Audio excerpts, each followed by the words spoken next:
الحمدللہ رب العالمین والصلاة والسلام علی سید الانبیاء والمرسلین اما بعد فاعوذ باللہ من الشیطان الرجیم بسم اللہ الرحمن الرحیم الصلاة والسلام علیک یا رسول اللہ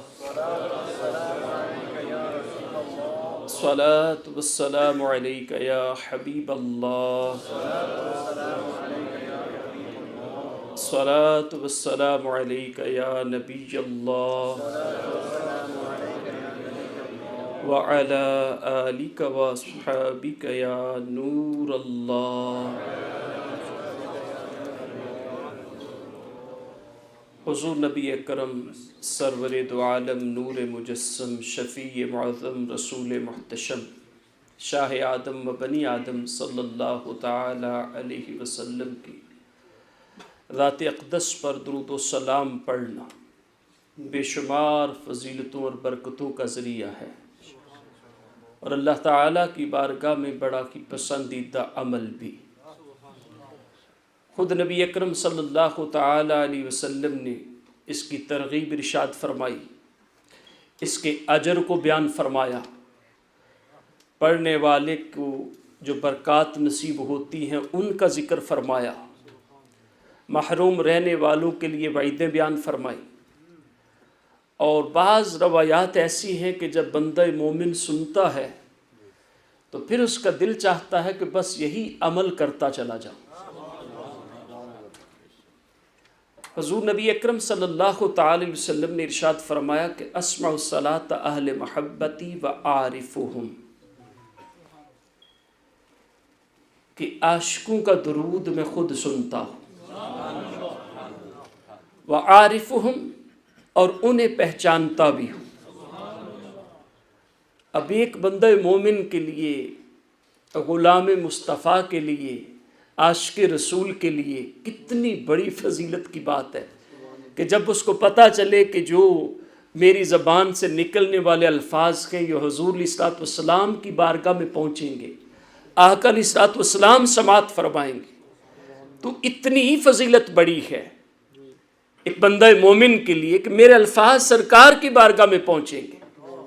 لیکن اس کے ساتھ جو اگلی بات ارشاد فرمائی کہ وَأَعْرِفُهُمْ،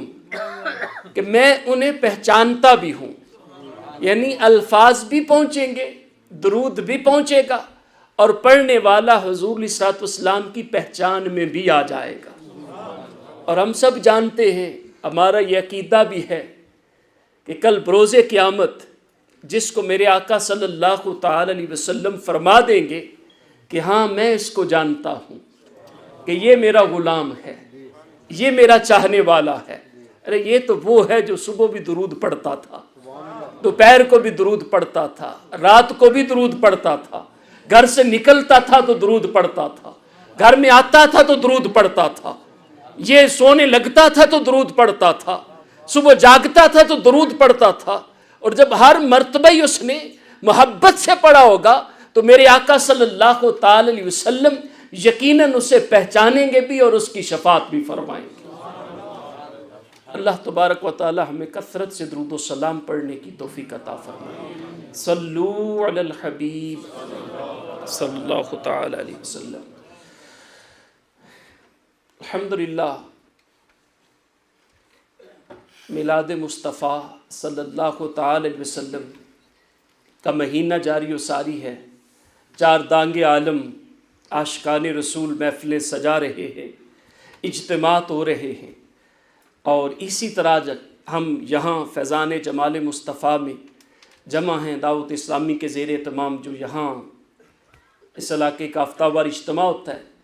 وہ بھی ہے، اور اس کی آج خاص نسبت حضور علیہ الصلوۃ والسلام کی ولادت سے بھی ہے کہ ربیع الاول شریف کے مہینے میں ہے۔ الحمدللہ اس مہینے کی برکات ہم سب جانتے ہیں، یہ برکت یہ ہے کہ آج یہ حال بھرا ہوا ہے۔ اللہ تبارک و تعالی ہمیں سارا سال ہی اسی محبت کے ساتھ آنے کی توفیق عطا فرمائے۔ تو یقیناً آپ نے پوسٹر پہ بھی دیکھا ہوگا کہ جو ٹاپک مجھے دیا گیا ہے آج کے حوالے سے وہ حضور علیہ الصلوۃ والسلام کی ذات اقدس بحیثیت معلم، یعنی پرافٹ علیہ السلام ایز اے ٹیچر. تو نبی اکرم صلی اللہ تعالی وسلم ایک معلم کے طور پر کیسے تھے، آپ کی حیثیت کیسی ہے. اور یہ تو ہم سب کا ایمان ہے، اور یہ عقیدہ رکھنا بھی ضروری ہے کہ کوئی بھی جو وصف اور خوبی ہے وہ نبی اکرم صلی اللہ تعالی علیہ وسلم کی ذات میں بدرجہ اتم پائی جاتی ہے. کیونکہ وہ خوبی تب ہے جب ہمارے آقا کی ذات میں ہے، اور جب ان کی ذات میں آ گئی اب وہ خوبی بن گئی، اور وہ اپنے درجہ کمال کو اس وقت ہی پہنچتی ہے جب آقا کی ذات سے اس کی نسبت ہوتی ہے. تو جس طرح باقی اوصاف ہمارے آقا صلی اللہ تعالی علیہ وسلم کے وراء الورا ہے، اسی طرح بحیثیت معلم بھی نبی اکرم صلی اللہ تعالی علیہ وسلم سب سے عرفہ والا. اور نبی اکرم صلی اللہ تعالی علیہ وسلم نے اپنی اس حیثیت کو خود بیان فرمایا ہے. فرمایا بعثت معلما، کہ مجھے معلم بنا کر بھیجا گیا ہے. یہ نبی اکرم صلی اللہ تعالی علیہ وسلم معلم بن کے آئے ہیں. اور معلم کا کیا معنی ہے؟ ٹیچر. معلم تعلیم دینے والا، علم سکھانے والا، اسے معلم کہتے ہیں. تو ایز اے ٹیچر نبی اکرم صلی اللہ تعالی وسلم کی ذات کتنی بلند ہے، اس وصف کے اعتبار سے بھی یقیناً کوئی دوسرا اس پائے کا معلم ہے ہی نہیں. کیونکہ جب بھی کوئی شخص بھی ہوتا ہے نا، کوئی عالم بھی ہے، کوئی مدرسے میں جامعہ میں پڑھا رہا ہے، تو اس کے حوالے سے بھی جب لوگ بات کرتے ہیں نا تو سب سے پہلے بات کرتے ہیں کہ وہ کہاں سے پڑھا ہوا ہے، اس کے استاد کا کیا نام ہے. جو کچھ چیزیں کسی بھی مدرس کے حوالے سے، ٹیچر کے حوالے سے جب بات ہوتی ہیں تو کہتے ہیں بھی یہ کس ادارے سے پڑھا ہوا ہے، پھر اس کا استاد کون تھا، اور پھر اس نے علم کیسا پڑھا ہوا ہے، کون سی کتابیں پڑھی ہوئی ہیں. علماء جانتے ہیں یہی بات ہوتی ہے جب بھی کسی کے بارے میں بات ہوگی تو یہی بات ہوتی ہے کہ اس کا استاد کون ہے اور کون سا علم پڑھا ہوا ہے. اب یہ اگر حضور علیہ الصلوۃ والسلام کی ذات کے حوالے سے بات ہو کہ نبی اکرم صلی اللہ تعالی علیہ وسلم معلم کائنات تو ہیں، لیکن آپ کہاں سے پڑھے ہیں، آپ کو علم کس نے سکھایا ہے، تو آپ کو پتہ کسی کے بارے میں بات ہو تو اس کے استاد سے پھر پتہ چلتا ہے کہ اس کا استاد اتنا بڑا ہے، اتنا بڑا عالم ہے، اتنا بڑا فقیہ ہے، اتنا بڑا محدث ہے، اتنا بڑا مفسر ہے، اس درجے کا عالم ہے. اسی وجہ سے اس کا شاگرد بھی اتنے بڑے پائے کا عالم ہے. اور ہمارے آقا صلی اللہ تعالی علیہ وسلم کو کس نے علم سکھایا ہے، کس نے پڑھایا ہے. جب اس میں غور کرتے ہیں تو رب خود اعلان فرماتا ہے کہ میں نے اپنے محبوب کو علم سکھایا ہے. اور کیسا علم سکھایا ہے کہ کوئی ایک کتاب، کوئی دو کتابیں، کوئی ایک just one branch of knowledge ایسی سکھائی ہے، کوئی ایک سائنس سکھائی ہے، یا صرف میتھ انگلش نہیں. وَعَلَّمَكَ مَا لَمْ تَكُنْ تَعْلَمْ، کہ ہم نے محبوب تجھے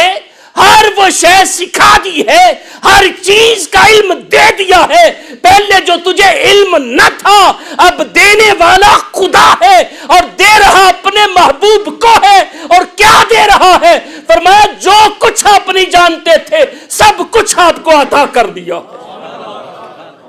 تو جس کو رب نے علم سکھایا ہو، جس کو رب نے پڑھایا ہو، یہاں ایک مسئلہ بیان کر دوں کہ یہاں اگرچہ علامہ کا فاعل کون ہے؟ رب ذوالجلال، کہ اللہ تبارک و تعالیٰ نے سکھایا ہے، علم دیا ہے، تو علم دینے والا رب ہے. لیکن اللہ تبارک و تعالیٰ کو معلم نہیں کہہ سکتے، یہ نہیں کہا جائے گا اللہ کی ذات کے لیے. بس یہ ذہن میں بٹھا لیجیے. تو ہمارے آقا صلی اللہ تعالی علیہ وسلم کو علم رب نے سکھایا ہے. اور جب بھی کسی کے بارے میں بات ہوگی، کوئی اگر اس میں کمزوری ہے تو اس کی کوئی وجہ ہوگی. کس طرح ہوتی ہے؟ سب سے پہلے اگر کوئی شخص کسی کے بارے میں ہو کہ یہ مدرس ہے، یہ ٹیچر ہے، وہ کسی فن کا بھی ہو، وہ درسیات کا ہو، علم دین کا ہو، وہ سائنس کا ہو، میتھ کا ہو، انگلش کا ہو، یا اور کسی برانچ آف نالج کا، ہی از اے ٹیچر. تو اگر اس میں کوئی ویکنیس ہے، if he is weak in his teaching, in his subject, he is not expert، تو اس کی کیا وجہ ہوگی؟ تو سب سے پہلے تو یہ آئے گا کہ وہ شخص جو ہے، that certain person, so he is dull minded، کہ اس کا ذہن کمزور ہے، وہ اتنا وہ انٹیلیجنٹ نہیں ہے، is not genius. So that's why he is weak in his subject, in his knowledge. اگرچہ استاد اچھا بھی ہو لیکن طالب علم جو ہے، جو اسٹوڈنٹ ہے، شاگرد ہے، وہ پڑھنے والا ہی نہ ہو، اس کو سبق ہی نہ یاد ہوتا ہو، وہ محنتی نہ ہو، تو وہ کمزور رہے گا. اب اس اعتبار سے دیکھیں کہ پڑھنے والا اگر اسٹوڈنٹ کمزور ہو، استاد اچھا بھی ہو، تو طالب علم کمزور رہتا ہے، اس کا علم کم رہتا ہے. he can't become a strong scholar، وہ مضبوط عالم دین نہیں بن سکتا. لیکن جب یہ بات حضور علیہ السلام کی ذات کے حوالے سے دیکھی جائے تو نبی اکرم صلی اللہ تعالی علیہ وسلم کی اگر ذہانت کی بات کریں، آپ کی عقل و فہم کی بات کریں، تو علماء نے یہ مثال بیان فرمائی ہے. ارشاد فرمایا کہ اگر پوری دنیا میں جتنی بھی یہ سینڈ ہے، ریت، اس کے ذرات کو جمع کر لیا جائے، پوری کائنات میں جتنی بھی ریت ہے اس کو جمع کر لیا جائے، اور جمع کرنے کے بعد ایک ذرہ الگ کر دے، جتنے بھی بلینز ذرات ہوں گے نا، پارٹیکلز آف سینڈ، تو ان میں ایک جو ہے جسٹ ون پارٹیکل، ایک ذرہ جو ہے اس کو سیپریٹ رکھیں، اور باقی ساری ریت جو ہے، بلینز آف بلینز جو ذرات ہیں، پارٹیکلز ہیں، وہ ایک طرف. تو فرمایا وہ ایک ذرہ جو ہے وہ عقل، اگر وہ ساری کائنات والوں کی ہے نا، تو باقی ساری کی ساری عقل مصطفیٰ کریم کی. تو نبی اکرم صلی اللہ تعالی علیہ وسلم کو اللہ تبارک و تعالی نے جو عقل و فہم دیا ہے وہ اتنا اعلیٰ درجے کا ہے کہ وہاں کوئی کمزوری کا شائبہ بھی نہیں ہو سکتا، کوئی سوچ بھی نہیں سکتا کہ وہاں کمزوری آ سکتی ہے. اس اعتبار سے بھی دیکھیں تو آپ کا علم کامل ہے، کیونکہ علم میں کمی رہتی ہے جب اسٹوڈنٹ جو ہے، شاگرد جو ہے، طالب علم جو ہے وہ کمزور ہو. تو جب طالب علم کی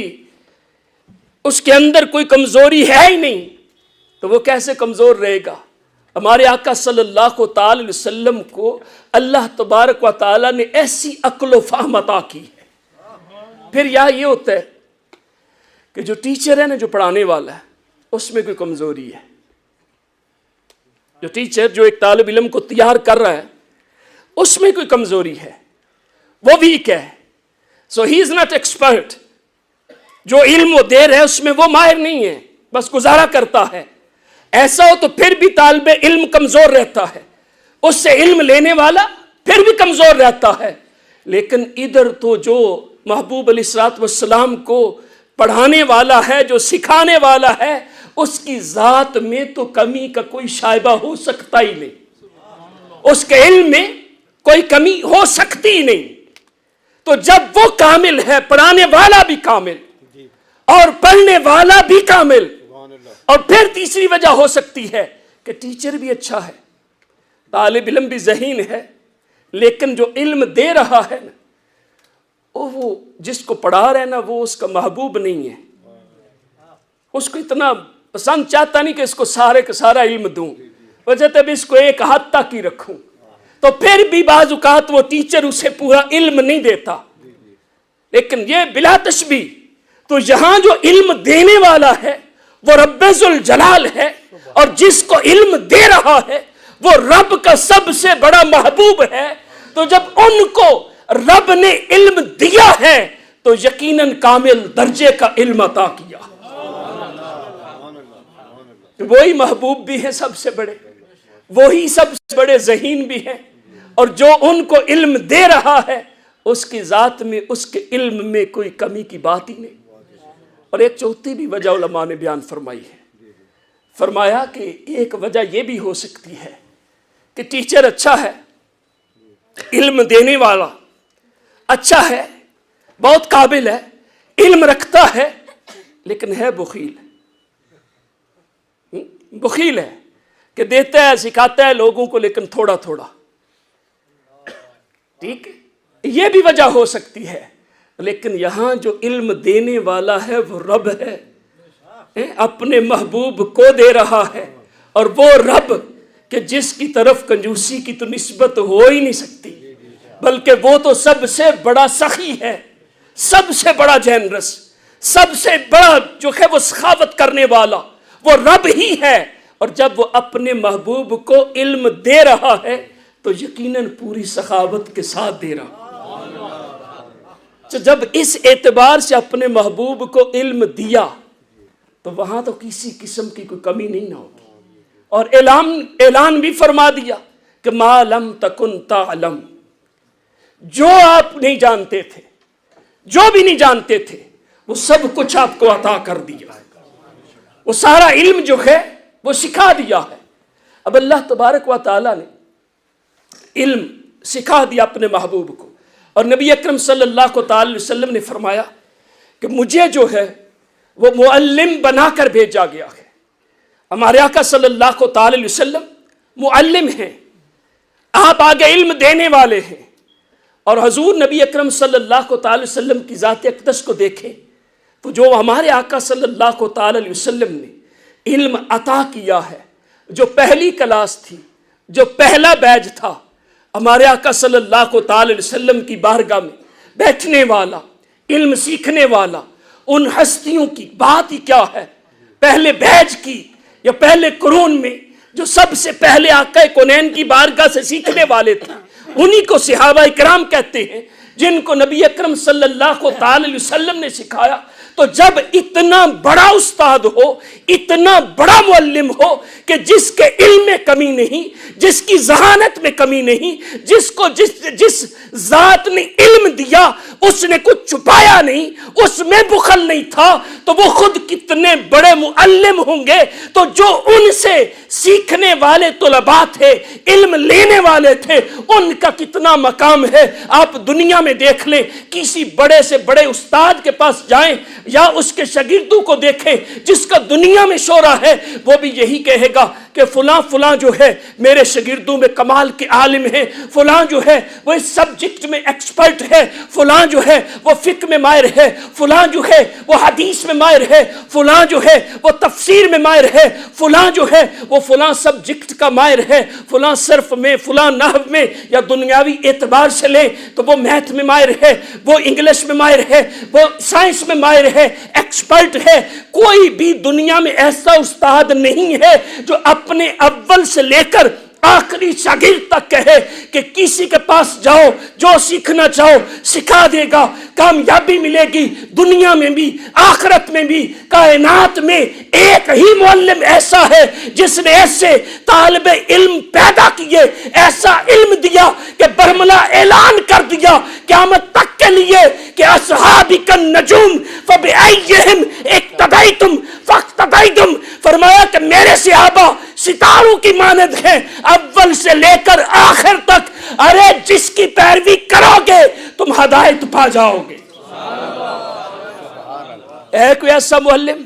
کائنات میں جس نے ایسے شاگرد پیدا کیے ہوں، ایسے شاگرد، ایسے طالب علم کہ ہر ایک کے بارے میں فرمایا جس کو بھی چاہو، جس کے پیچھے تم چلو وہی تمہیں جنت میں لے جائے گا.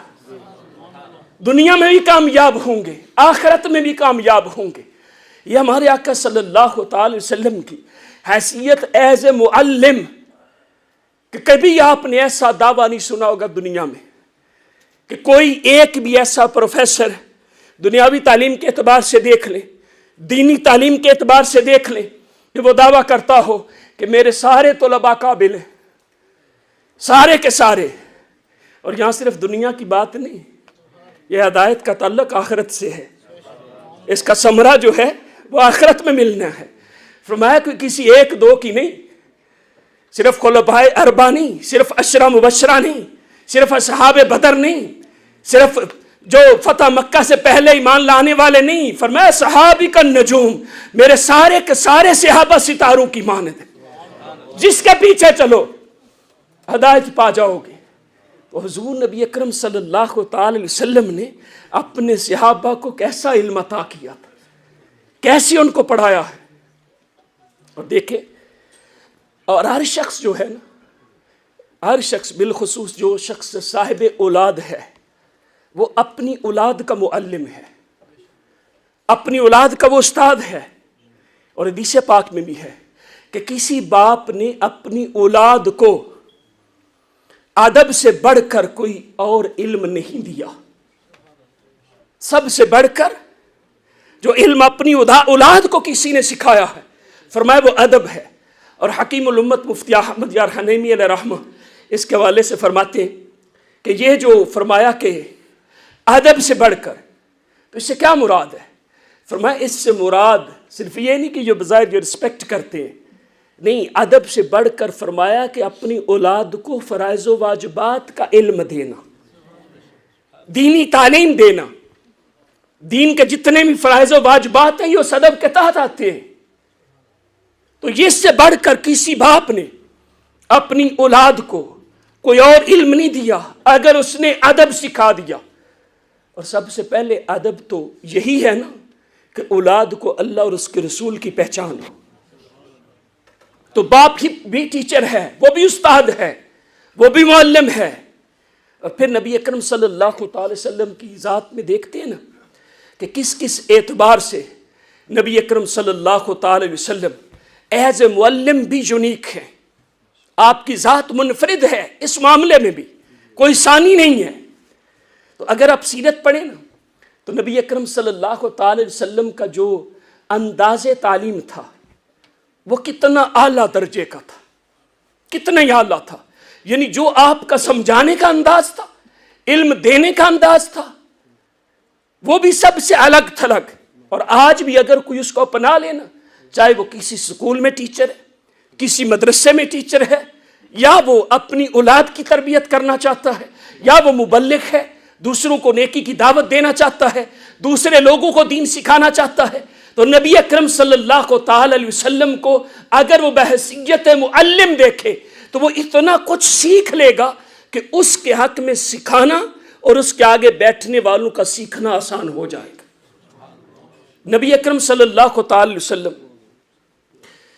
آپ جو علم سکھاتے رہے تو اس میں کچھ چیزیں جو اگر آپ کی سیرت کو پڑھیں تو ایک انداز جو ہمارے آقا صلی اللہ تعالی وسلم کا ہے نا، وہ انداز کا سوال و جواب کی صورت میں علم سکھانا، اور اس کو بہت اچھا سمجھا جاتا ہے۔ کوشچننگ انداز جو ہے وہ کیا ہو، کوشچن والا، کہ استاذ جو ہے وہ کوشچن کر کے پوچھ رہا ہے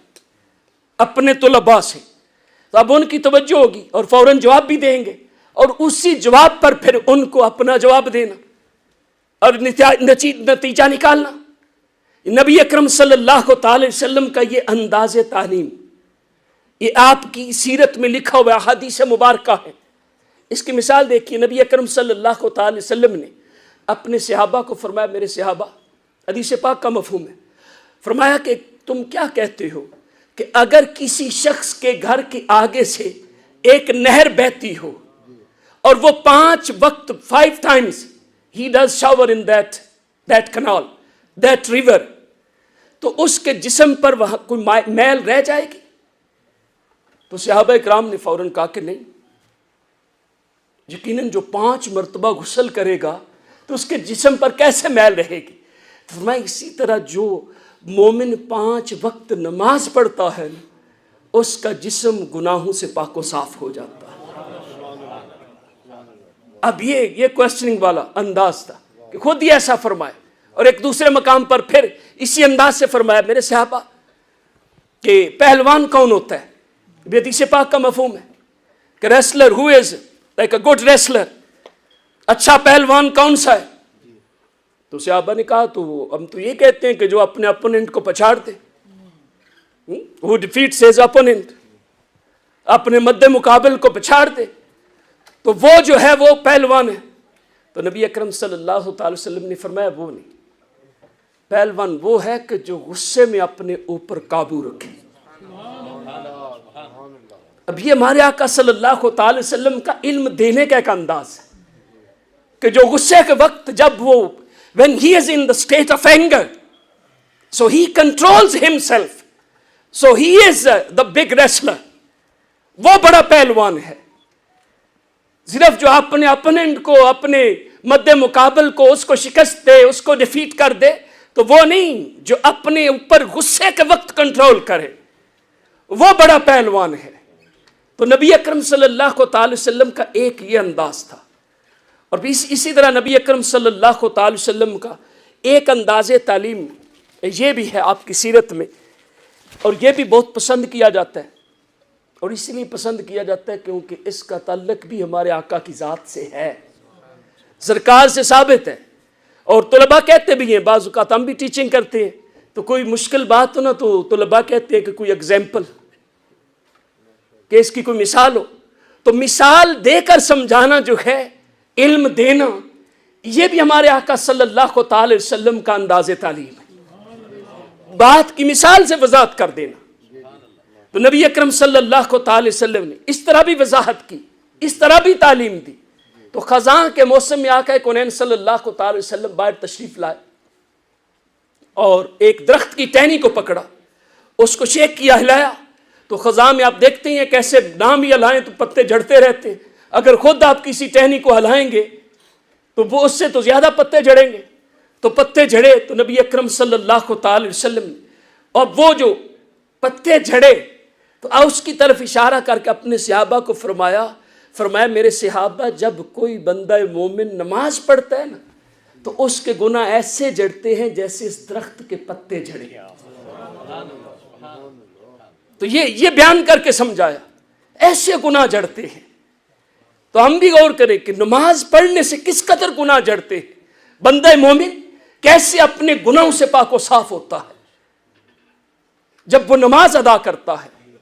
تو ایک یہ بھی ہمارے آقا صلی اللہ تعالی علیہ وسلم کا انداز تعلیم ہے،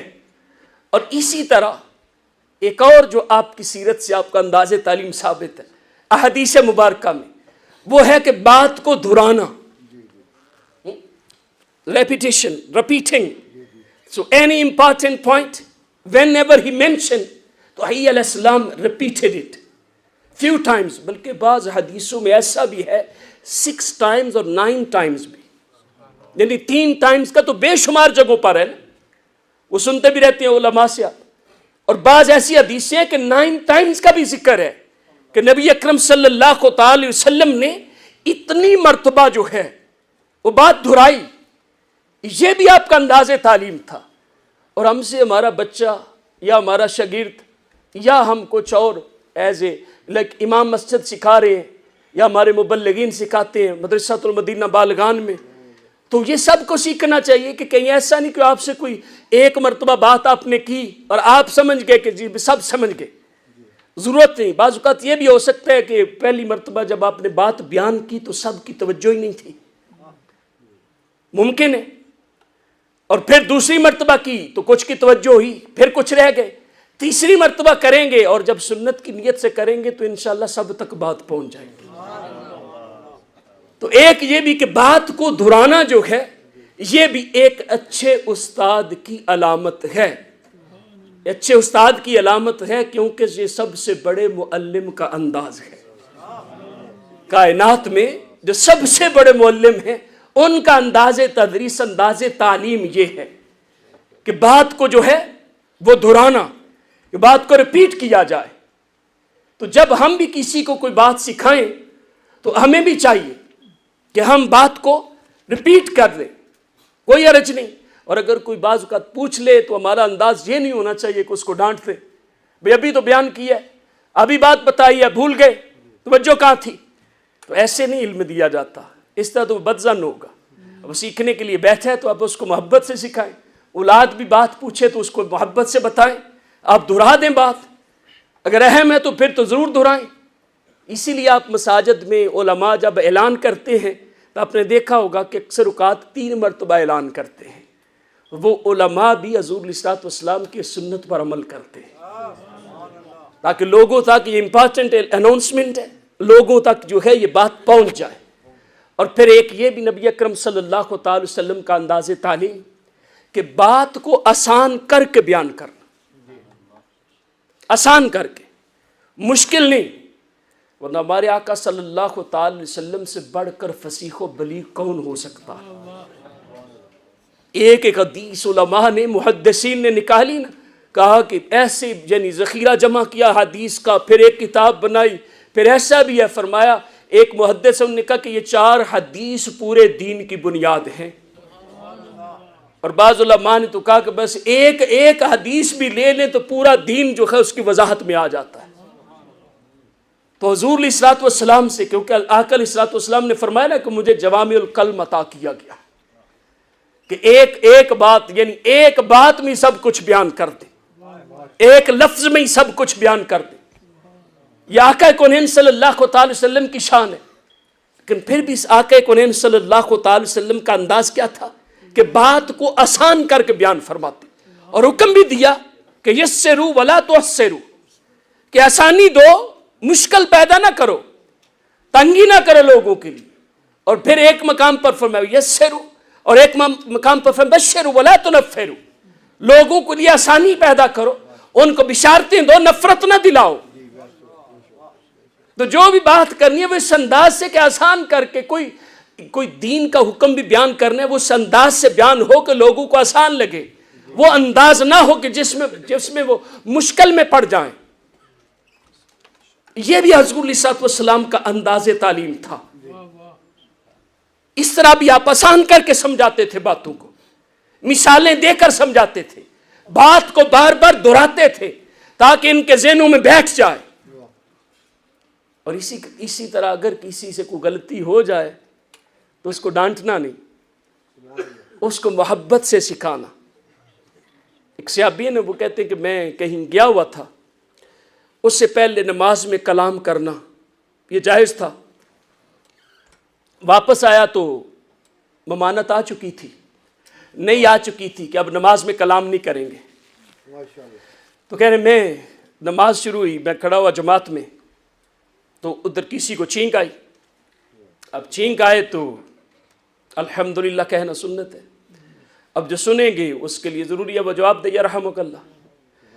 وہ چھینک آئی تو انہوں نے فوراً جو ہے وہ یرحمک اللہ کہہ دیا۔ اب صحابہ کرام جو ہے وہ ان کی طرف دیکھ رہے ہیں کہ یہ کہ اب ممانت آ چکی ہے، تو اب یہ ان کو بڑی پریشانی ہوئی کہ مجھے ایسا کیوں دیکھ رہے ہیں۔ تو سب کہتے ہیں کہ تمہیں تمہاری ماں روئے، کیا مسئلہ ہے نماز میں ہی۔ تو ان نے پھر ٹیپ دیا تھائز کہ خاموش ہو جاؤ، نماز ہے، ایسے ایسے کیا اور غصے میں آئے۔ اب نماز ختم ہو گئی تو نبی اکرم صلی اللہ تعالی وسلم نے ان کو قریب بلایا، فرمایا کہ نماز جو ہے وہ کلام کے لیے نہیں ہے، نماز تو تلاوت قرآن اور ذکر اللہ کے لیے، تو اس میں کلام نہیں کرنا، یہ منع ہے۔ اتنے پیار سے سمجھایا، اتنے پیار سے، جو وہ سمجھ رہے تھے کہ پتہ نہیں کیسی ڈانٹ پڑے گی، کیا انداز ہوگا، لیکن نبی اکرم صلی اللہ تعالی علیہ وسلم نے اتنے پیار سے سمجھایا کہ وہ اعلان کر اٹھے کہ خدا کی قسم میں نے آقا کونین صلی اللہ تعالی علیہ وسلم سے بڑھ کر کوئی اچھی تعلیم دینے والا نہ آپ سے پہلے دیکھا ہے نہ آپ کے بعد دیکھا۔ تو ایسا استاد کا انداز ہونا چاہیے، جو بھی کسی کو سکھا رہا ہے، باپ اولاد کو سکھا رہا ہے، بڑا چھوٹے کو سکھا رہا ہے، استاد جو ہے شاگرد کو سکھا رہا ہے، مبلغ جو ہے وہ لوگوں کو پڑھا رہا ہے، تو اس کا انداز یہی ہونا چاہیے جو ہمارے آقا صلی اللہ تعالی وسلم کا انداز تدریس تعلیم تھا، جس طرح ہمارے آقا صلی اللہ تعالی وسلم علم سکھاتے تھے۔ تو حضور نبی اکرم صلی اللہ تعالی وسلم کی ذات والا صفات جو ہے، اور بھی آپ کی انداز تعلیم کی بہت ساری مثالیں ہیں۔ آپ یہ سمجھ لیں کہ کائنات میں جتنے بھی سکسیسفل ٹیچرز ہیں نا، کامیاب استاد جو ہیں، ان میں جو بھی خوبیاں ہیں وہ اسی وجہ سے ہیں کہ ان کے اندر کوئی نہ کوئی خوبی وہ پائی جاتی ہے جو ہمارے آقا صلی اللہ تعالی وسلم کے انداز میں تھی۔ تو اگر نبی اکرم صلی اللہ تعالی وسلم کے انداز کو اپنا لیا جائے تو یقیناً ایک تو دنیا میں فائدہ ہوگا، ہمارے لیے آسانی، جن کو ہم علم سکھائیں گے، بات بتائیں گے، ان کے لیے آسانی، اور اس کے ساتھ ساتھ ہماری آخرت بھی سنورے گی۔ الحمدللہ دعوت اسلامی یہ لوگوں کو علم سکھا رہی ہے، آقا علیہ الصلوۃ والسلام کی سنتیں سکھا رہی ہے، اور اسی پیار محبت سے جو حضور علیہ الصلوۃ والسلام کا انداز ہے، میرے شیخ طریقت امیر اہل سنت نے یہی بیڑا اٹھایا ہے کہ حضور علیہ الصلوۃ والسلام کی سنتوں کو عام کرنا ہے۔ اسی لیے جو انداز تعلیم ان نے بھی سکھایا، اب دیکھیں دعوت اسلامی میں مدرسۃ المدینہ بالغان کہ جس میں 50 سال 60 سال بعض جگہوں پہ 70 سال کے لوگ بھی قرآن پڑھ رہے ہیں، اور ان کو اسی محبت کے ساتھ پڑھایا جا رہا ہے، ان کو ڈانٹا نہیں جاتا، ان کو یہ نہیں کہا جاتا کہ بار بار آپ پوچھتے ہیں اب یہ سیج کو پہنچ گئے، نہیں، ان کو محبت دی جاتی، محبت سے سکھایا جاتا ہے، ذہن دیا جاتا ہے، اسی لیے ہر روز وہ پڑھنے کے لیے آتے ہیں۔ تو آپ میں سے بھی اگر کوئی ایسا ہے جس نے ابھی تک قرآن نہیں پڑھا یا دین کے مبادیات جو ہیں ان سے ابھی تک وہ خالی ہے، تو ہمارے ذمہ داران سے رابطہ کریں۔ مدرسۃ المدینہ بالغان جو ہے اس میں داخلہ لیں، 41 منٹس کی یا 1 آور کی کلاس ہوتی ہے، تو وہ 2 دن یا 3 دن آپ آ کر بیٹھیں گے، آپ کا قرآن صحیح ہوگا، آپ کے جو دین کے مبادیات ہیں، ابتدائی چیزیں بیسک سے ہیں، وہ آپ سیکھیں گے، تو انشاءاللہ عز و جل ہماری دنیا بھی بہتر ہوگی، آخرت بھی بہتر ہوگی۔ اللہ تبارک و تعالیٰ عمل کی توفیق عطا فرمائے، آمین بجاہ النبی الامین صلی اللہ تعالی علیہ وسلم۔